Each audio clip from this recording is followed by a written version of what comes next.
Hello everyone, today in my this video I'm gonna show you how you can change navigation button setting or change the back button option in your device in Infinix 020.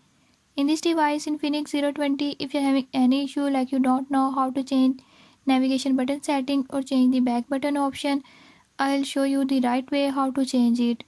Before we move to the video, if you are new to my channel, don't forget to subscribe and press bell icon. Watch complete video and learn